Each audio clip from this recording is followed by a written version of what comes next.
This is one that has a lot of people fooled. Oh, a cult-like following for sure. Cult-like. And if you trash talk it, they are at your throats. Athletic Greens powder. And I think we could... An FS Pod favorite. Yes. And a large amount of their popularity, absolutely without fail, comes from Andrew Huberman and other very popular health and fitness podcasts who are sponsored by them. I think that's like when people really first started to hear about them, not on TikTok like you would typically see. I mean, Bloom Greens could also fall under this category, but I think we've exhausted talking about Bloom Greens so much. And I think Athletic Greens is one of the more sneaky trends that, because they're very smart about their marketing and not everyone is sponsored by them. Like Bloom, they'll reach out to any influencer. No, Athletic Greens is very smart in who they choose to promote their products. They've really framed themselves as like a upper echelon. I mean, when I was looking it up for a video with shipping, it's around like $88 or $98 in the US, at least in the US, which is not cheap for a 30-day supply of any supplement. And you're right, they position themselves with very particular, which always cracks me up because we've talked trash on them how many times on this podcast, and we've both gotten reached out to how many times offering to work with them. To work with them. We're like, I don't think you guys know who you're reaching out to if that's what you want to align with. But the Huberman, I looked up the stat. They spent $2.7 million in March, 1 month, March of last year alone, just on podcast sponsorships. $2.7 million. That's not including other marketing campaigns or influencer sponsorships who, I mean, they've done them with like gold medalist Shawn Johnson, the Olympian.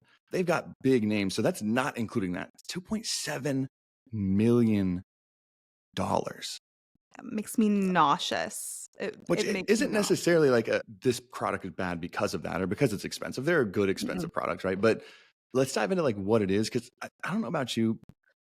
We love Huberman. We do. For sure. In love with them, I would say. In love. But when it comes to products in this industry, I think it's really important that you judge it for what it is and not who's selling it to you. Yeah. Because at the end of it, it's not just who's promoting it or who's recommending it. It's who's selling it to you. We love him. We love Chris. We love everyone else who promotes them. But again, they're getting paid probably a big hand of that $2.7 million a month to say that. So all we're trying to do, right, is just judge this on what it is. So let's judge it on what it is. Look at it at face value. Yeah.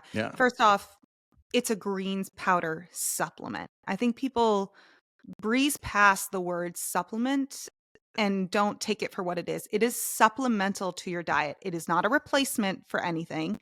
It doesn't mean that it comes first. It is supplemental to things. So if you are not eating your vegetables, this is not a replacement. This is not going to outdo a shitty diet. It's not going to replace vegetables in your diet. Food first always. And if you're eating your vegetables, which if you're an adult, like, find ways to eat your veggies. I'm sorry. If you don't like them, not an excuse. It's cop out. There's many ways you can make vegetables taste good and also sneak them into your food. So first and foremost, just get that out of the way. I feel very strongly about it. But it's not a replacement to anything. So that's what it is. It's a powdered green supplement. They also have probiotics. So they use a lot of marketing around gut health. They use a lot of marketing catered towards more energy because it has B vitamins. It basically has everything under the sun. That's how it's marketed. Everything. I mean, I think it might even be marketed the only supplement you'll ever need. Is a line with everything. I mean, they'll fix every problem. I'm fatigued. I'm not sleeping well. I'm bloated. I'm this. Whatever new problem exists in a month or two from now, I guarantee they're going to market for it. They're not going to change their product, but it's going to be marketed for. Yeah. And as a whole, Americans do not get enough fruits and veggies. These supplements are not marketed to people that actually could benefit from them. Those who don't have access to healthier foods, maybe live in low income communities, maybe are on supplemental nutrition assistance programs, are just not getting as many whole foods in their diet simply because they don't have access to them and they can't afford them. This product is not marketed to them. A lot of health and wellness products, greens powders especially, are marketed towards already healthy individuals who are already eating their vegetables, who are already eating healthy. When you really think about it, that is the craziest thing to me that people don't see, is that already healthy people are marketing this product. If you're eating whole foods majority of the time, you don't need to take a greens powder at all. You don't even need to take a multivitamin. So that's just something to really think about. It's also illogical to take any supplement without evidence of a deficiency or insufficiency. So this kind of goes along with what we've talked about before in the past with multivitamins. It's not productive to just take a small amount of a bunch of different vitamins and minerals if you don't actually need them. First thing you should do before taking any supplement is, first priority would be getting blood work done. If you can't afford that, don't have access to it, at least track your diet for like 2 weeks in, say, a Chronometer or MyFitnessPal, and see which micronutrients, so vitamins and minerals, you may be lacking in. Then introduce them in your diet, try to. Then think about getting a concentrated supplement. So say vitamin D, for example, getting a high concentration of that supplement so you could target that specific insufficiency or deficiency. That is productive. Just taking a bunch all at once and in smaller amounts, and you don't even know if you need them. Yeah, just like a sprinkle of a little bit of everything. That's not going to solve any problems. It's not going to fill in any gaps, right? Because that's all a good supplement does, is fill in a gap that exists in your diet. That's all it does. Like when people ask us all the time, like, okay, like I get it, I get your supplement take, but what's like a supplement or a couple supplements that everybody should be taking? It's like that the answer to that question doesn't exist. Yeah. For you, it might be magnesium, but if I get enough magnesium in my diet, taking more is not going to do anything. And it's so funny to me when you look up, because I don't know about you, I was looking this up last night for this episode. They've kind of hidden the nutrition label a little bit deeper on their site to make it harder to find.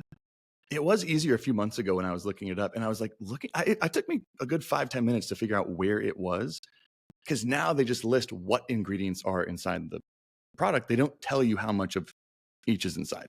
Yeah. And on their website, at least on their website, until you like really dig deep to find their nutrition label, which still has a ton of proprietary blends, but at least has some in there. But it's like, that's the biggest, I would say, since you're bringing it up, the proprietary blends piece of Athletic Greens powder. So their ingredients are, for Athletic Greens powder, all of their ingredients are listed under 3 different proprietary blends. So for those of you who don't know, a proprietary blend allows companies to not tell you how much of each ingredient is used. They only have to list the total amount of the blend as a whole. So you could add in smaller amounts of, say, the more expensive ingredients. You could put filler in there. You just have to list that the ingredient is there, not how much. So a lot of companies are able to buy the cheaper ingredients, save on the more expensive ones, but still use the more expensive ones to sell their product. It's really shady. And that is my biggest red flag with any supplement. If it has proprietary blends, walk away, because you can never know what exactly is in that blend. You can't know. It's shady because think about it like this. Like a good helpful analogy, I think, to use people is that cake analogy. That I was excited. I told you about it the first time I thought of it. I was like, this is genius.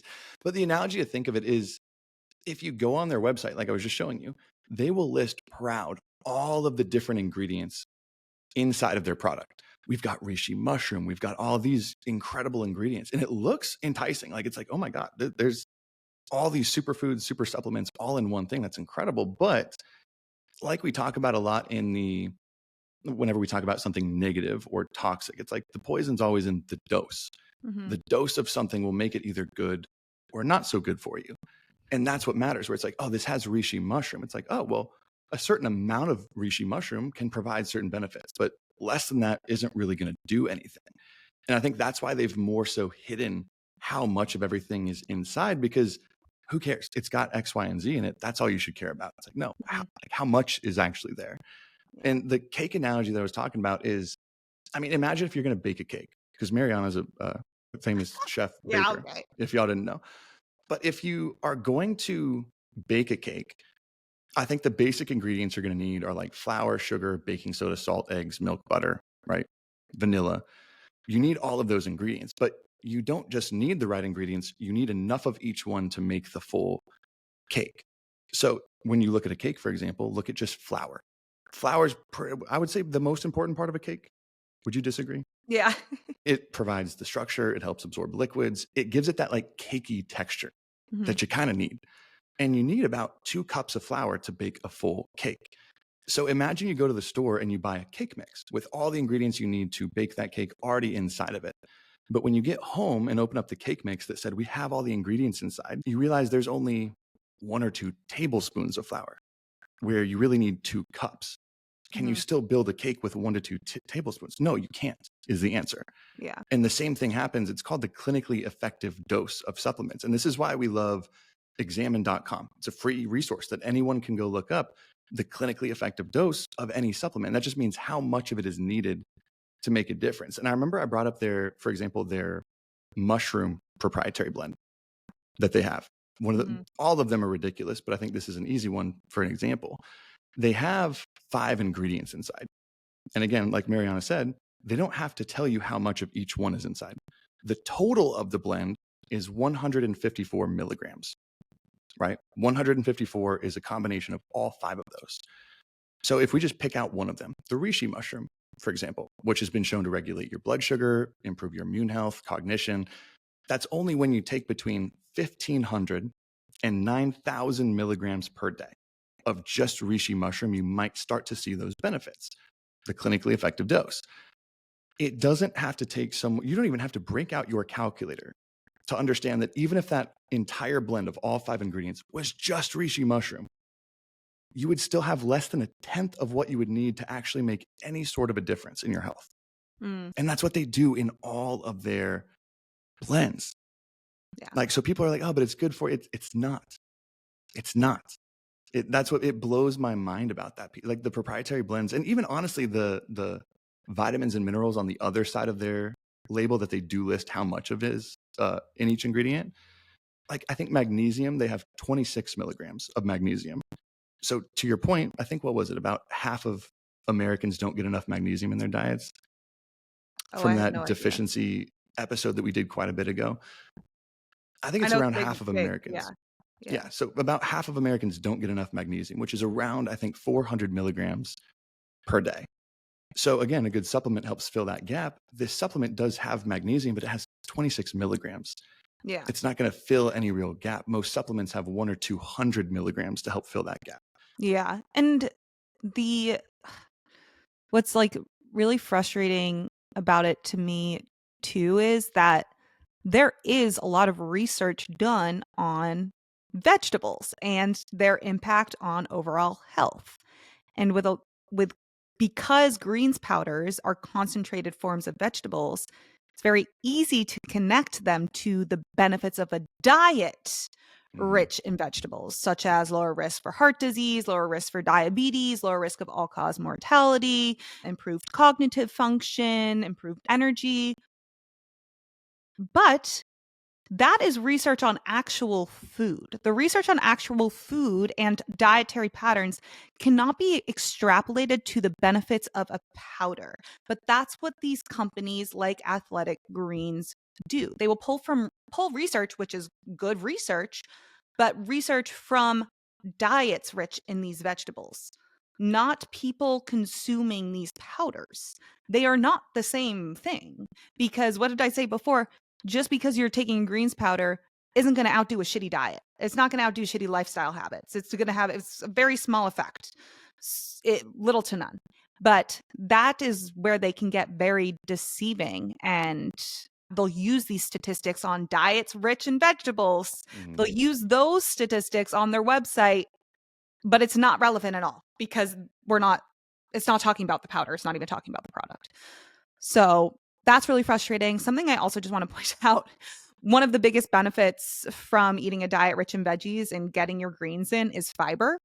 I think Athletic Greens have less than 3 grams of fiber per serving. So you're barely getting any fiber, which is where you get a lot of the health benefits from. But that's not going to stop them from marketing that it'll give you all those benefits. Oh, yeah. Keep that in mind. That's not going to stop. You can market that all you want. That's what kills me. Gets you all these gut health and bloating benefits, like from your 2 grams of fiber. It's Eat your veggies. You don't need to waste your money on a greens powder. If you want to spend your money on supplements, find out where you're lacking in your diet. Always try to improve your diet first. But to be productive, find out where you're lacking in your diet and get supplements that you know are targeting that gap. For me, example, I get vitamin D. Vitamin D is actually something Tony and I both recommend to the majority of people. It's harder to get in your diet, so the majority of people can just benefit from taking vitamin D in general. I take vitamin D, I take magnesium, and I take a probiotic. Like, that would change depending on my blood work, depending on my dietary habits during that season, but you want to have the most. I was going to say, the one you brought up, Chronometer, does a phenomenal job in their free version. They have a paid version, but their free version does an incredible job of giving you a micronutrient breakdown. Track your food for a week. See where you got these gaps. If you can, move food around to hit it. If it's too challenging, like magnesium, we've talked about that. It's hard to get through your diet alone. There's not a ton of super high magnesium foods that could help you hit your daily goal. And the last piece I'm going to add in this, before we go into number 2, because this cracks me up when I was doing my little investigation of AG1, which I went deep into. It always cracks me up, but I don't know if anyone knows this at home. You can look up the public history of every version of someone's website on webarchives.org. So Athletic Greens, this has been a company for over a decade. You can see every past version of their websites, what they've been marketing, what they've been claiming, all these things. And this doesn't incriminate anybody, not at all. But you can look back, I think just a few years ago, they publicly said, and that was advertised, AG1 replaces eating 12 servings of fruits and vegetables. Completely replaces the need for that. Until they almost got sued, because anyone with, common sense or just the smallest nutrition background, like, they realized that, like what you said, powdered multivitamins aren't the same thing as the complex nutrition properties of eating. So they changed it. And if you notice, what's been trending over the last couple of years? Gut health. That's been hot over the last several years.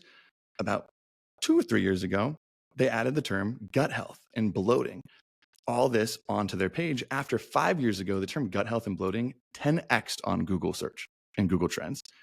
10x'd 1 to 2 years following. What do you know? AG1. They didn't change their ingredients. Their ingredients stayed the exact same.